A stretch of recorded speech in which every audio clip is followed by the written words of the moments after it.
old IKEA KALLAX sitting in my attic, and I found the most popular KALLAX hack on YouTube, and I'm gonna try it out and see if it's worth it. When I searched KALLAX hack on YouTube, this Kristen McGowan video came up. It has over 3 million views. I watched the whole thing. I really like the end result, and it seems easy enough for me to tackle, so that is what I'm gonna try to do. I'll link her video down in the description box if you want to check it out for yourself.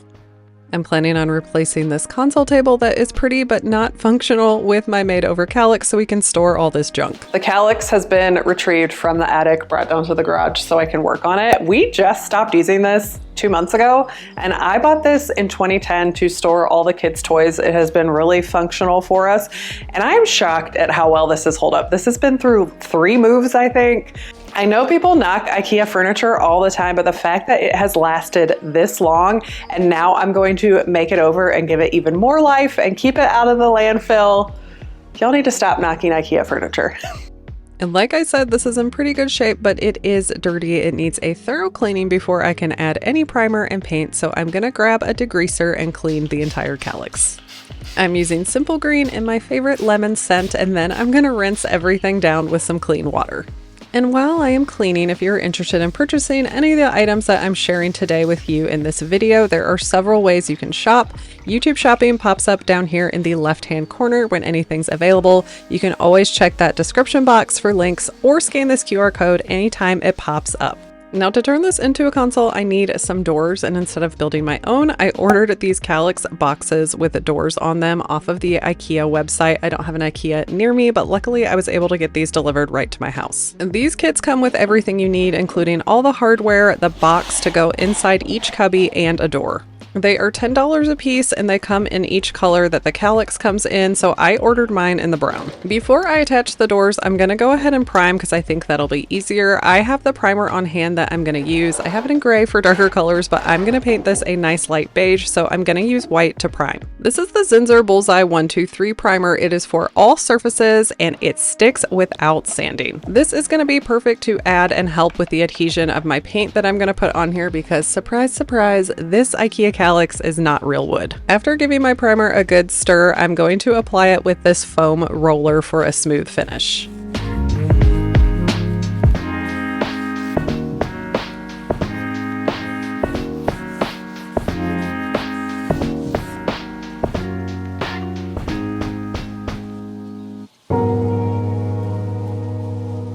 I also grabbed a paintbrush to get into those hard to reach areas.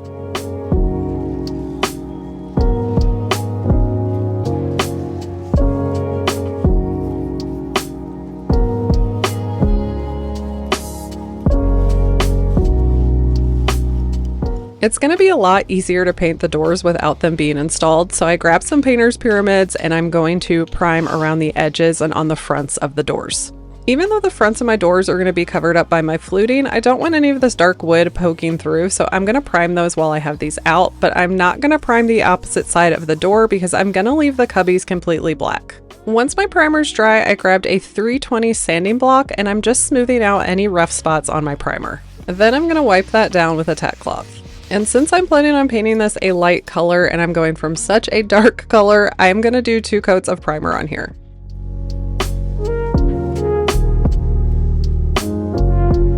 Once my primer was dry, I was ready to add in the boxes and the doors.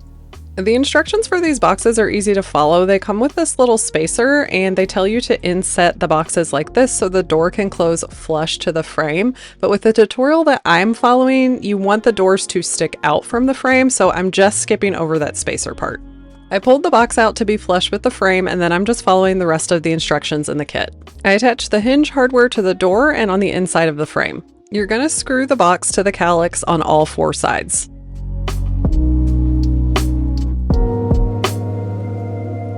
Once the box is in place, you can put the door on. You can play with all the different screws on the hinges to get the door to close exactly where you want it to. This definitely takes some getting used to on the first door, but I started cranking after that. It is an easy process, I think, but it's definitely not a quick process, and you gotta be patient to get the doors right where you want them.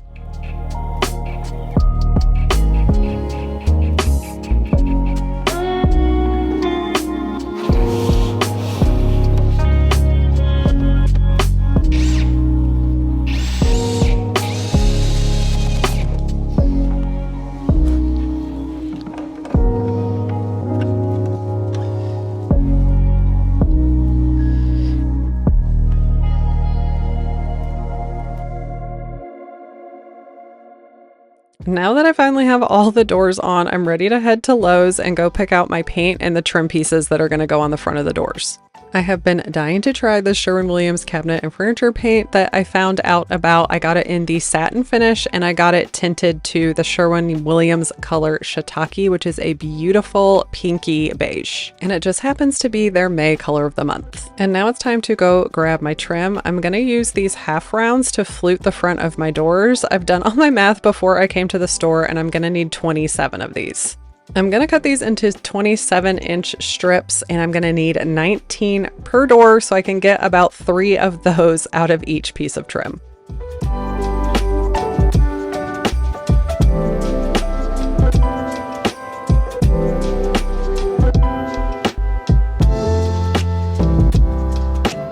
And on my way to the cash register, I saw this pink workbench.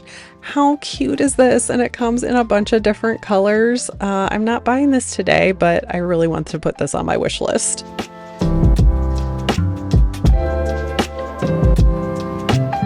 And one more thing before I check out, I wanted to show you this miter box and saw set. I have a miter saw and I know a lot of people don't, but this is a really easy thing that you can buy to be able to cut trim at home yourself.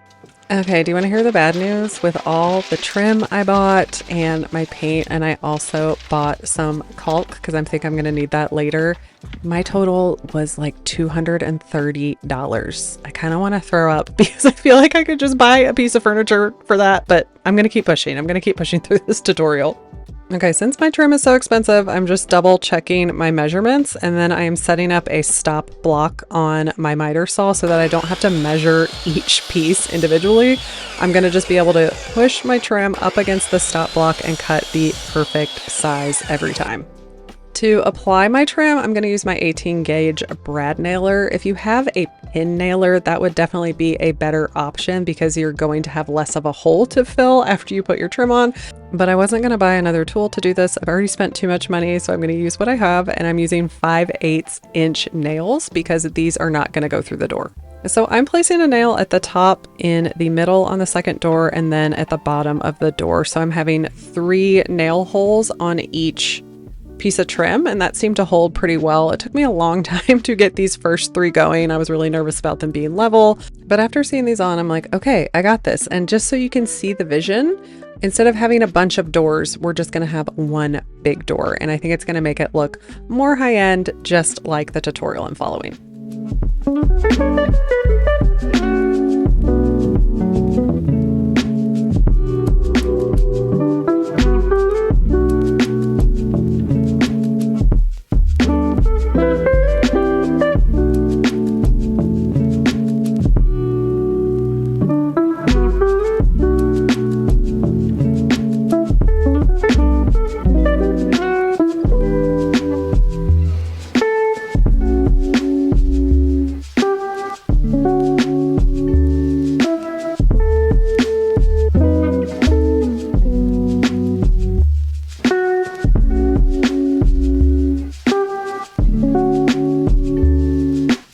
I'm feeling like I have definitely overcommitted and overspent on this project, but we're giving it new life, and I think it's going to be very functional, so I'm going to keep going.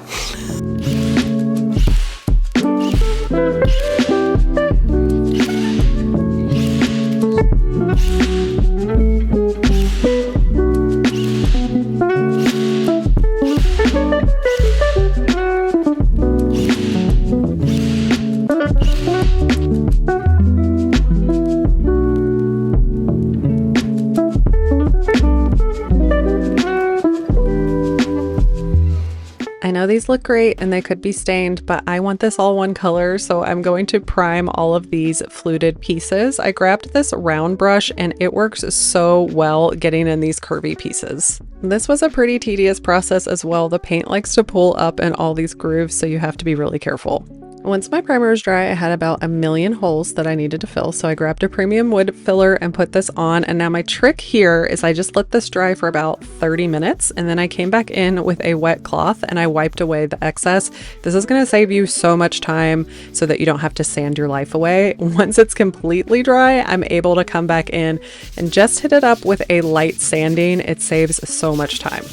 After I got everything nice and smooth where I wanted it, I'm just wiping off that dust, and then I'm gonna go in with one more coat of primer. Okay, my primer is dry and I'm ready to add my paint. I'm trying a new paint today. I'm really excited about this. I wanted to try this for a while. This is the Sherwin-Williams line that's available at Lowe's by HGTV. And this is specifically a cabinet and furniture paint. It's 100% acrylic urethane enamel. It is water-based, so it's gonna have really easy cleanup, but it's supposed to have the properties that an oil-based one has. This is gonna go on really smoothly. It's gonna have good adhesion, no need to top coat this. And I'm gonna put it on with a roller and a brush, just like I did the primer. This is a furniture and cabinet paint, and it's going to dry and cure down to a very durable finish. It's going to be a satin finish, and it's not going to need any additional top coat. And now that the doors are installed, it's not going to be ideal to roll the outside of the frame, so I'm going to use this little square brush to get all around the edge.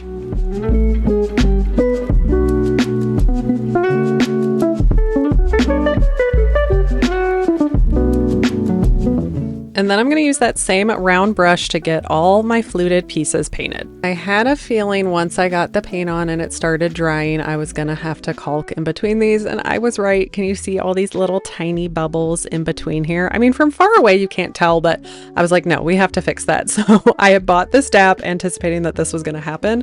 So I am just using this to fill in any of the cracks that I see now that the paint is on.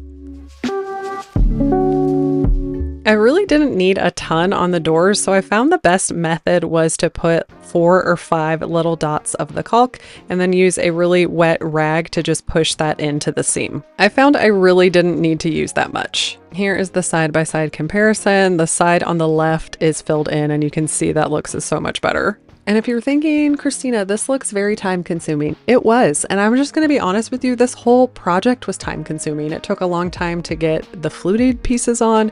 It took a long time to prime those individually. It took a long time to paint them individually. It took a long time to caulk in between all these cracks. And then I have to paint another coat of paint on them. I'm not going to sugarcoat it. This project took me 3 weeks. It probably shouldn't have taken me that long, but it was also during the end of school. So just do with that what you will. But I'm in the home stretch here. I'm putting on my second coat of paint, and this is going to be my last step before I add my hardware. This paint takes 4 hours to dry in between coats, and I let it set overnight before I came back in to install all my hardware. Oh geez, okay. Oh gosh, okay. We're having some issues. Okay, I'm very carefully gonna lay this on its back so that I can put the feet on. Oh, it's so much heavier now that it's got the doors on it. Okay. Okay. Got it. Okay, so there's a little lip right here. So if I were to put this out here, it's gonna wobble. It's not gonna be in there good because we have that little lip. So I'm gonna bring it in the inside of the lip, just like the tutorial I'm following. And I think I'm gonna bring it down just a little bit too. So it's not right up against the edge. Just bring it in just a little bit. I got these feet off of Amazon. They are a brushed gold, and I got some 10-inch handles that are going to match these. As you can see from this angle, the bottom is not painted, nor is the bottom of the doors. Now, this may bother you, and that is totally valid, but no one is ever going to see this. No one's ever going to lay on the floor and see that that's not painted, so I'm just leaving it. Now I'm installing my 10-inch hardware that I also got off of Amazon. I decided I wanted this off-centered, so I'm just doing it 6.5 inches from the top.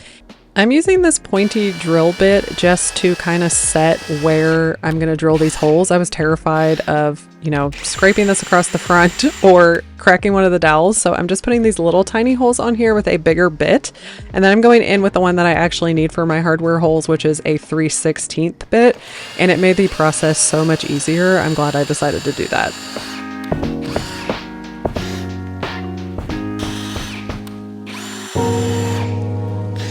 The hardware came with adjustable screws, so I figured out how much I needed to cut off, grabbed my cutters, and I just cut off the 2 bottom sections of each screw.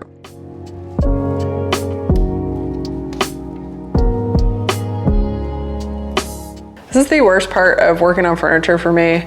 Drilling hardware holes is so stressful, but this jig makes it a lot easier, but I still stress out about it, but works out way better when I use this jig.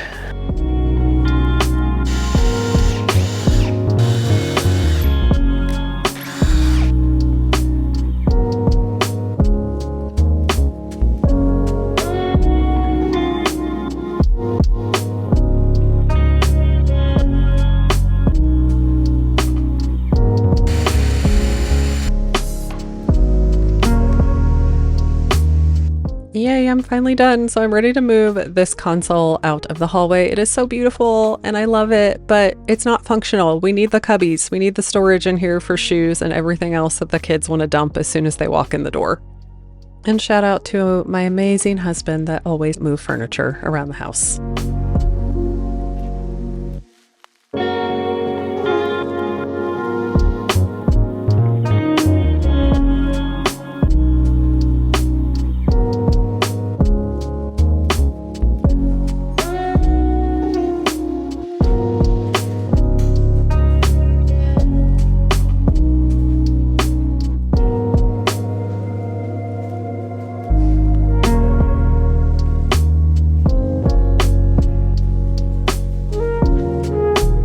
Just to remind you, here is the IKEA KALLAX I started off with, and here's what it looks like now.